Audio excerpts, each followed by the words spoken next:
want to ask this. Is it you think of HR, is it a certain point within your business? Because again, a lot of people talk about, hey, we're going to be, maybe coming across a recession or whatever the case may be, and it seems like, when you're talking about recessions, it seems like it's an inverse relationship between recessions and the amount of entrepreneurs that you start to have where people are creating their own businesses.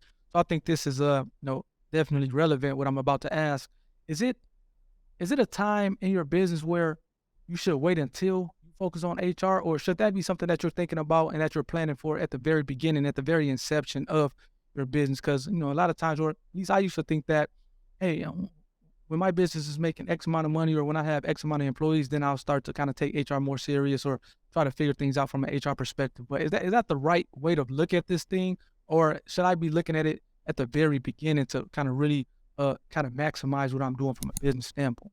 Yeah, I mean, you're going to hear my answer. I'm probably biased in this answer, David, but I mean, I would do it from the beginning, right? Like Okay. setting the right foundation, like the values, the structure, job descriptions, understanding like documentation of like your key performance indicators, your Yep. KPIs, Mhm. your SOPs, or having your organizational chart, and then having like how you're going to communicate with the team. What does that look like? Having all that stuff, to me, that's like part of your business foundation.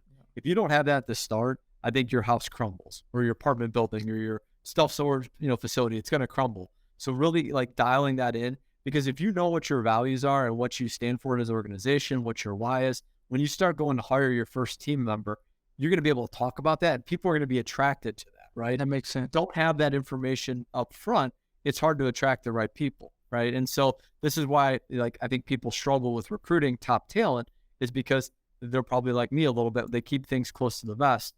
I told you before we started the show, like we just hired a marketing firm, and we're going to blow up social media because, like, I'm not like look at me person, but I also know I'm not helping people if I'm not sharing what I'm doing. And so Absolutely. I think, again, like if you're going to make your first hire, this is company ABC. This is what we stand for. This is what we're all about. We're growing. We're going to add somebody to the team. If you're interested in learning more, like hit me up, send me a DM, send me a message. Like I'd love to talk with you. Right. And so then even if you're not ready to hire your first team member, you have people in the pipeline, right, that might be interested in working with you. And then once you know what your first hire is going to be, normally people ask me like, what's your first hire? In my opinion, it should be like an executive assistant or office assistant, somebody to kind of help you, with the admin tasks.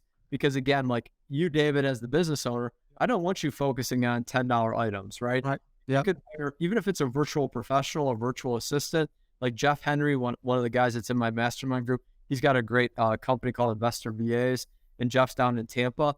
But like you can hire a VA for like $8 to $10 an hour, right? Yep. They're still part of the team. You better treat them as part of the team. Yeah. Don't treat them just as a VA. Yep. Treat them as part of the team. They're an equal contributing member of your team. Yep. With that, like you could take some of those lower level tasks off of your plate, and then you can focus on the higher revenue generating tasks, right? And that's going to allow you to make more money. This brings it all full circle, David, right?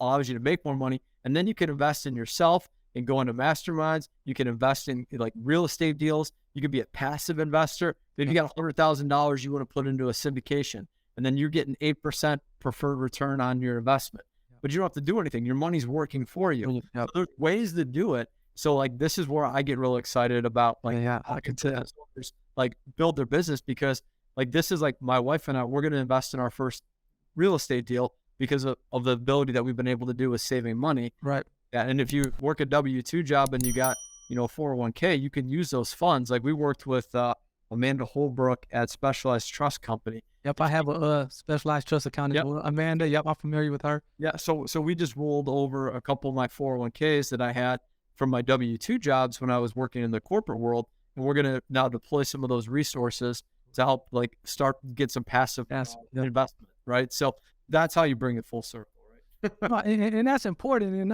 again,